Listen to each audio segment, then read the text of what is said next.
Well, we've just had a fantastic couple of days up here in northern New South Wales, beautiful part of the world, as the rain just sort of sets in. We've had a fairly dusty couple of days, Yeah. but here for Beta's 2024 RR range. They didn't have the 125 here, but they had the 3 2-strokes and the 3 4-strokes. And for a bit of an overview, you know, we've created another video on that. So have a bit of a look at that, where we talk about the mods, how it's upgraded, how they've evolved from when this sort of platform started in 2020. But here is my business partner and riding buddy today, Jared Duffy, and you know, we had an absolute ball. But what we thought we'd do is maybe home in a little bit, JD, on, you know, some of the 4-strokes, yep. the 4-strokes, and the 2-strokes, what we found with those particular ranges, and then, you know, some of the interesting stuff that came out today with the adjustability. So, yep. What do you want to talk about first, mate? Start with 2-stroke. So let's talk about kind of our favourite bikes from the 2-stroke range. So I started off the day really liking the 300. So you got 300, 250 and 200. It's a 125, but we didn't have it here to test. They're all very individual bikes, got their own very different character. So it all comes down to the kind of rider you like and kind of how you like to ride 2-stroke power, whether you kind of lug it around or you're the kind of guy that loves to keep it in the meat of the power band and rip it around. So I set it on the 250 because it's probably the most regular capacity I've ridden over the years. I really like the 300, but it's just a bit too low-end torquey. I like to have the bike revving a little bit more. Just makes it feel a little more lively and almost feels faster than you are, kind of thing. So Yes. As a clubman kind of guy, I'm out there riding for fun, not racing to win anything. So it's all about fun for me. So I know we went back and forth a lot, and, you know, with only 50cc's differential, you know, you think in the back of your head that the bike's going to be reasonably similar, but interesting because the 300, which was my favourite, you know, went to a short stroke engine back in 2022, and interestingly enough, it's actually got a shorter stroke in this 300 than the 250 does, which is really, really interesting. And found that, you know, even though the extra capacity gives you that grunt, that shorter stroke, you know, keeps that, you know, top end in the engine. But also we found probably runs on a little bit less, and is a little bit more agile in the bush, which I like about it. So for me, when you got lots of power like this, it's about getting in a tall gear and just motoring it slowly. So for me, you know, I could draw smoother lines on the 300. Loved the thing so much, managed to convince the guys from Larry Australia to, you know, that we could take one home for 6 months as a project bike. So.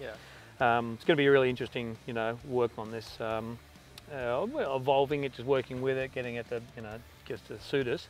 But I think the other big thing for me that came out of today was the adjustability, because typically when you've got 7 bikes to test, you can't dick around too much with suspension settings or whatever. But today on the 252 stroke, while we're on the 2-strokes, like you sat it down in the arse a little bit, sort of went from 100 mils, probably a little bit, you know, a little bit higher in the arse, and that made quite a difference, eh? Yeah, it was cool. Like having 2 of us here meant that we could play around a little bit more with the different bikes. So near the end of it, kind of pulled one of the technicians aside and said, can we try set the sag to my weight? And yeah, took it from around just shy of 100 rider sag to 110, and it's crazy how much difference that makes.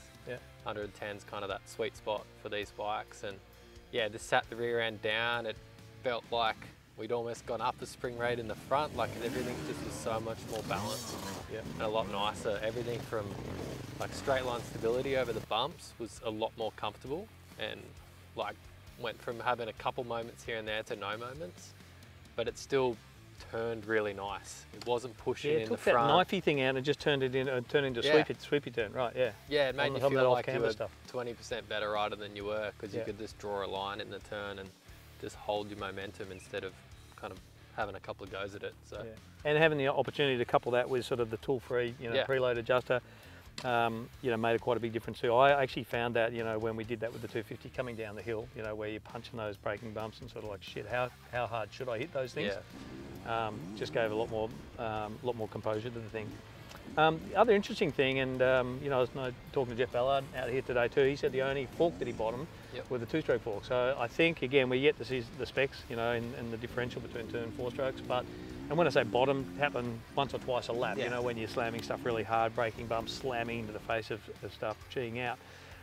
So we're thinking probably the spring and or you know, like valving settings in the 2-strokes are a little bit softer. But I think again, sitting that arse down and just taking that emphasis or that off the fork and coupling it with you know, that little bit more preload made a really big difference. But Suffice to say, I think, as we said in the overview of the whole range, the chassis balance, I think, has come a long way, definitely from 2020, but even from last year, I think. Yep.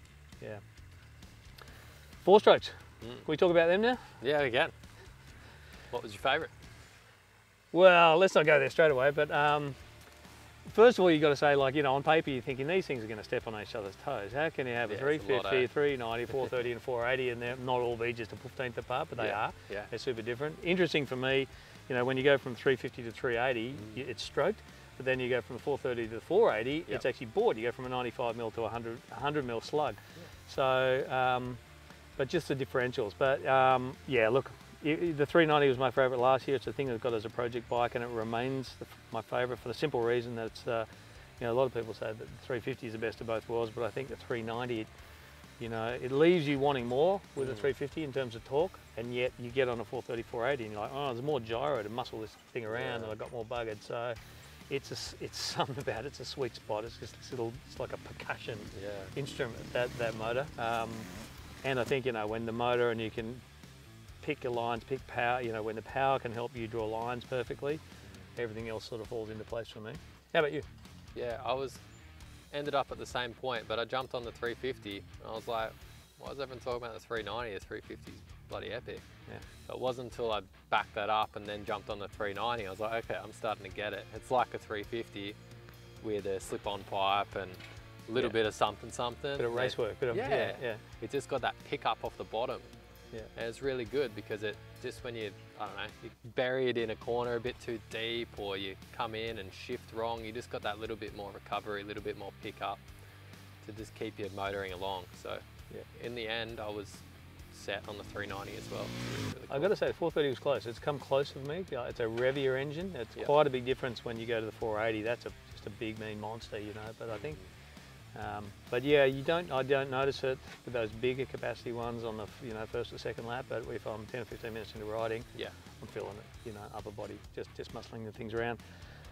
Look, at the risk of jumping around a little bit, let's jump back on the 2-stroke for a moment, because I think there was a lot of interesting stuff that came out of that today. Toward the end of the day, and everyone's umming and ahhing, we backed out the preload on the power valve spring. Yeah, my understanding is they get 2 or 3 different springs, so I'm going to muck around that, and that's going to be really interesting, mucking around with that tunability. But even one turn of preload out on that thing just transformed that 300 engine, didn't it? Just made it much crisper. We had Ruben Chadwick's an RR racing model 300, which on paper is a much punchier sort of engine, and a lot of people went, oh, actually now it's much closer to the RR racing model, just with that. Yeah. Did that surprise you how much a difference that made? It totally. Yeah. It made it a lot more free revving. It would rev up a lot quicker. It almost didn't take away, but was a bit more closer to a 250, but just with a bit more top end in it. It just kept pulling. Yeah. So it was good. It wasn't like as barky, and you weren't kind of grunting it around the place. You could actually rev it up, and it was a lot closer to the bike. It probably got a bit too aggressive for me, so I sort of paired it with a rain map, and I found a really happy medium there. So yeah. But look, there's so many different permutations with that, and I'm really looking forward to doing that. The other thing too, and we spoke at the end of the day, because we had a couple of cross trainers here, a 250 and a 300 as well, which is Beta's detuned bike, which it sits in this incredible, unique part of the market where they've actually managed to attract, like inexperienced riders, lower seat, high detuned motor, but by the same token, all these extreme dudes who want to ride up rock ledges and stuff, right? So no wonder it's, the biggest or one of the biggest selling models for Beta. So at the beginning of the day, we said, geez, look, let's park the cross trainers out of our, out of our equation for starters. But you can't look at the 2-stroke Beta range without actually contemplating that, right? Because early in the day when I didn't know the track, and you were following me around, and you said, I think you're faster on the cross trainer. I can't remember if it's the 250 or 300 than I was on the RR models. I don't think that's the case at the end of the day. Yep. And I certainly didn't feel as safe charging down big hills. Just doesn't quite have the chops with its suspension. Yep. But if you take your ego out of the equation for a moment and look at your stopwatch rather than, like looking at the bike, which looks very similar to the RRs, they're sort of much closer now with the bodywork and stuff. Anyone in the market for a 2-stroke Beta has got to be thinking about it. They're bloody good. They're bloody good, and not, okay, this track was predominantly 2nd and 3rd year, and not if you're talking about fifth year fire trials, different story, but you were saying the similar sort of thing until I think you really went aggressive this afternoon. Then you're like, okay, that's limitations, right? Yeah, even I was guilty of looking at it and going, oh, there's so many other bikes. Probably won't spend that much time on it. And I've even ridden Ballard's old one and loved it when I did. So it wasn't until like halfway through the day today and all the other bikes were out, I was like, oh, I should probably go out on the cross trainer now. Yeah. And came back with the biggest smile on my face. Like, I was following you around and then we went out on them together. And it was, I don't know, there's just something special about them when you're not 100% going at it, like almost a high intensity pace. If you're just trail riding around, like, and it's snotty, and it's, yeah, like this was quite techie. There's a lot of off-camber stuff and it would just turn on a dime. Like, you're just having so much fun with it. You're just playing around, playing silly buggers, doing the craziest lines because it just turns and goes wherever you're looking. Yeah. And I think what I want to say, Reco Retail goes 12.2 to 12.5 or something like that, which brings it in close to the smallest capacity two-stroke RR model. So, yeah. You know, I guess the advice coming out of that would just be, you know, be realistic when you're buying one of these things, you know. Not just for what you're paying for, but where you ride the thing, and you know, if you're riding it snotty stuff, that thing's got to be part of the equation. So, for sure. Again, go back, check out that you know, that video I've done across the whole range where we sort of itemise some of the updates, you know, and the fact that these things are super competitively priced with everything out there, in particular the other bikes from Europe at the moment that are got a really good act with their dealer network. They've got a really good act with their parts, and you know, it's been a lot of fun out here in a pretty special part of the world, getting an opportunity to ride these things where, you know, that we first rode the base of this platform back in 2020, eh? Yeah, exactly. It's pretty cool. It was a great track for it. Had a bit of everything. A lot of stuff that should be quite challenging on bikes. And we were able to find the limits and find where they shined and when they didn't. So it was, yeah, a good couple of days. And even though the 252 stroke was your favourite, mate, I reckon by the time we muck around with this a little bit, I reckon you might be stealing it from me a couple of times over the next 6 months as well. Yeah, I reckon you'll be able to convert me with a bit of customisation. And it's so cool that you can customise these things so far, like without throwing money at it. Like, these engines have got so much you can play with as far as power characteristic. It's really cool. Okay, well, my little Italian friend, let's take you home. Enjoy it.